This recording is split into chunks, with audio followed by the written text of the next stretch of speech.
Hi friends, ಎಲ್ಲರಿಗೂ ನಮಸ್ಕಾರ. ಮಂಜು ಕ್ರಿಯೇಟಿವ್ಸ್ಗೆ ಸ್ವಾಗತ. ಇವತ್ತು ಸ್ಟಿಚ್ ಆಗಿರೋ ಬ್ಲೌಸ್ ಮೇಲೆ ವರ್ಕ್ ಮಾಡ್ತಾ ಇದ್ದೀನಿ. ಅದು ಹೇಗೆಲ್ಲ ಮಾಡ್ಕೊಂಡಿದ್ದೀನಿ, ನಿಮಗೆ ಏನಾದರೂ ಡೌಟ್ಸ್ ಇದೆ ಅದೆಲ್ಲ ಈ ಒಂದು ವಿಡಿಯೋದಲ್ಲಿ ಕ್ಲಿಯರಾಗಿ ಅರ್ಥ ಆಗಿಬಿಡುತ್ತೆ. ಹಾಗಾಗಿ ಕೊನೆ ತನಕ ನೋಡಿ, ಮಧ್ಯದಲ್ಲಿ ಸ್ಕಿಪ್ ಮಾಡಿಬಿಡಿ. ತುಂಬ ಜನ ಕೇಳ್ತಿದ್ರಲ್ವ, ಅದಕ್ಕೋಸ್ಕರ ಈ ವಿಡಿಯೋ.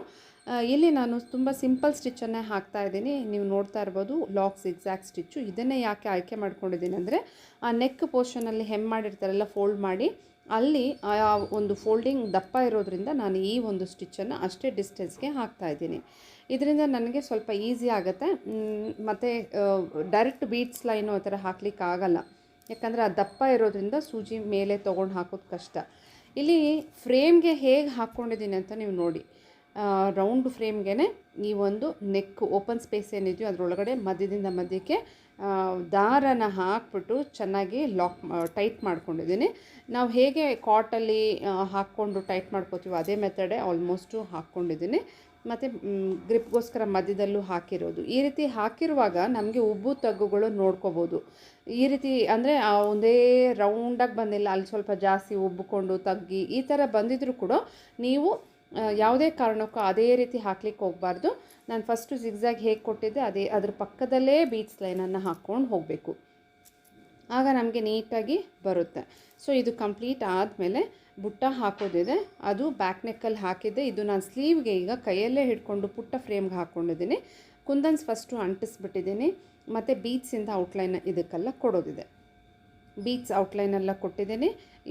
ಹಾಕ್ತಾ ನಿಮಗೆ ತೋರ್ಸೋಕ್ಕಾಗ್ತಿಲ್ಲ, ಯಾಕಂತಂದರೆ ಸ್ವಲ್ಪ ಕೈಯಲ್ಲೇ ಹಿಡ್ಕೊಂಡು ಮಾಡಬೇಕಾದ್ರಿಂದ ಕಷ್ಟ ಆಗುತ್ತೆ. ಈಗ ನಾನು ಥ್ರೆಡ್ಡಿಂದ ಔಟ್ಲೈನ್ಗಳನ್ನು ಎಲ್ಲೆಲ್ಲಿ ಕೊಡಬೇಕು ಅದೆಲ್ಲ ಕೊಟ್ಟು ಮುಗಿಸ್ಕೊತೇನೆ. ಈ ರೀತಿಯಾಗಿ ಹಾಕುವಾಗ ತುಂಬ ಚೆನ್ನಾಗಿರುತ್ತೆ. ಕಲರ್ ಕಾಂಬಿನೇಷನ್ನು ಮಾಡ್ಕೋಬೋದು. ಇದು ಸ್ಲೀವಲ್ಲಿ ನಾನು ಹಾಕ್ತಾ ಇರೋದು. ಕಂಪ್ಲೀಟ್ ಆದಮೇಲೆ ಮಧ್ಯದಲ್ಲಿ ಬೇರೆ ತುಂಬ ಡಿಫಿಕಲ್ಟ್ ಸ್ಟಿಚಸ್ ಎಲ್ಲ ಹಾಕ್ಕೊಳ್ಳೋದೆ. ನಾನು ಪಾನಿ ವರ್ಕ್ ಅಥವಾ ವಾಟರ್ ಫಿಲ್ಲಿಂಗ್ ಸ್ಟಿಚ್ಚನ್ನು ಸೀಕ್ವೆನ್ಸ್ ಯೂಸ್ ಮಾಡಿ ಫಿಲ್ ಮಾಡ್ಕೊಂಡಿದ್ದೀನಿ. ಇದರಿಂದ ತುಂಬ ಚೆನ್ನಾಗಿ ಸ್ಯಾರಿಗೆ ಮ್ಯಾಚ್ ಆಗುತ್ತೆ, ಗ್ರ್ಯಾಂಡಾಗೂ ಕಾಣುತ್ತೆ. ಸಿಂಪಲ್ ವರ್ಕ್ ಆದರೂ ಗ್ರ್ಯಾಂಡಾಗಿ ಕಾಣಬೇಕಲ್ವ, ಅದೇ ನಮಗೆ ಮೇನ್ ಇಂಪಾರ್ಟೆಂಟು. ಈಗ ಇದು ಕಂಪ್ಲೀಟ್ ಆದಂತೆ ಪುಟ್ಟ ಪುಟ್ಟ ಬುಟ್ಟಾಸು ಹಾಕಿದ್ದೀನಿ. ಹೇಗಿದೆ ನೋಡೋಣ. ಸ್ಟಿಚ್ ಆಗಿರೋ ಬ್ಲೌಸಲ್ಲಿ ವರ್ಕ್ ಮಾಡೋದು ತುಂಬಾ ಕಷ್ಟ. ಹಾಗೂ ಹೀಗೂ ನಾನು ಮುಗಿಸಿದ್ದೇನೆ. ಪುಟ್ಟ ಒಂದು ಬುಟ್ಟಾಸನ್ನು ಈ ರೀತಿಯಾಗಿ ಕೊಟ್ಟಿದ್ದೇನೆ, ಅಲ್ಲೊಂದು. ಮತ್ತು ಇಲ್ಲಿ ಬ್ಯಾಕ್ ಒಂದು ಸೆಂಟರಲ್ಲಿ ಬುಟ್ಟ, ಮತ್ತು ಇದು ನೆಕ್ಲೈನ್ ಬಂದಿರೋದು ನೋಡಿ. ಬ್ಲೌಸ್ ಸ್ಟಿಚ್ ಆದಮೇಲೆ ಈ ರೀತಿ ಕಾಣುತ್ತೆ, ಆದರೆ ಏನು ಮಾಡೋಕ್ಕಾಗಲ್ಲ. ಬೇಕು ಅಂತಂದಾಗ ನಾವು ಈ ರೀತಿಯೇ ಹಾಕ್ಕೋಬೋದು. ಫ್ರಂಟ್ ನೆಕ್ದು ಇದು ಸ್ಲೀವಲ್ಲಿ ಬಂದಿರೋವಂಥದ್ದು.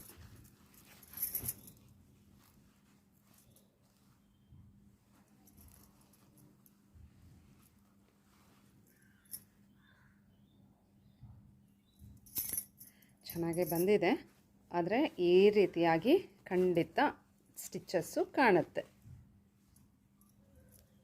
ಈ ಥರ ಸ್ಟಿಚಸ್ ಕಾಣುತ್ತೆ, ಏನು ಮಾಡೋಕ್ಕಾಗಲ್ಲ. ಆಲ್ರೆಡಿ ಸ್ಟಿಚ್ ಆಗಿರೋ ಬ್ಲೌಸಿಗೆ ಹಾಕಿರೋದ್ರಿಂದ ಲೈನಿಂಗ್ ಮೇಲೇನು ಈ ಒಂದು ವರ್ಕು ಆ ಸ್ಟಿಚಸ್ಸು ಉಲ್ಟಾ ಇದರಲ್ಲಿ ಕಾಣ್ತಿದೆ. ಸೊ ಈ ಥರ ನೀವು ಟ್ರೈ ಮಾಡ್ಬೋದು. ಒಂದು ಪ್ರಯೋಗಾತ್ಮಕವಾಗಿ ಇದನ್ನು ಆಗಾಗ ಈ ಥರ ಸ್ಟಿಚ್ ಆಗಿರೋ ಬ್ಲೌಸ್ಗೆ ಹಾಕೋದು ತೋರಿಸ್ತಾ ಇರ್ತೀನಿ. ಸಾಧ್ಯ ಇಲ್ಲ ಅನ್ನೋದೇನಿಲ್ಲ, ಸ್ವಲ್ಪ ಕಷ್ಟ ಆಗುತ್ತೆ. ಈ ಒಂದು ನೆಕ್ಲೈನು ರನ್ನಿಂಗ್ ಬಾರ್ಡರು ಹಾಕಬೇಕಂದ್ರೆ ಸ್ವಲ್ಪ ಕಷ್ಟನೇ ಇದೆ, ಆದರೆ ಪ್ರಯತ್ನ ಪಟ್ಟಿದ್ದೀನಿ ನಾನು. ಹಾಗಾಗಿಯೇ ಈ ಡಿಸ್ಟೆನ್ಸ್ ಮೇಂಟೈನ್ ಮಾಡಿ ಹಾಕಿರುವಂಥದ್ದು. ಹಾಕ್ಬೋದು, ಪ್ಲ್ಯಾನ್ ಮಾಡಿ ಹಾಕಿದರೆ ಯಾವುದು ಅಸಾಧ್ಯ ಇಲ್ಲ. ಅದಕ್ಕೆ ಇಲ್ಲೇ ಇದು ಒಂದು ಉದಾಹರಣೆ ಅಂತ ಹೇಳ್ಬೋದು. ಬುಟ್ಟಾಸ್ ಹಾಕಲಿಕ್ಕೆ ಕಷ್ಟ ಇಲ್ಲ, ಹಾಕ್ಕೋಬೋದು.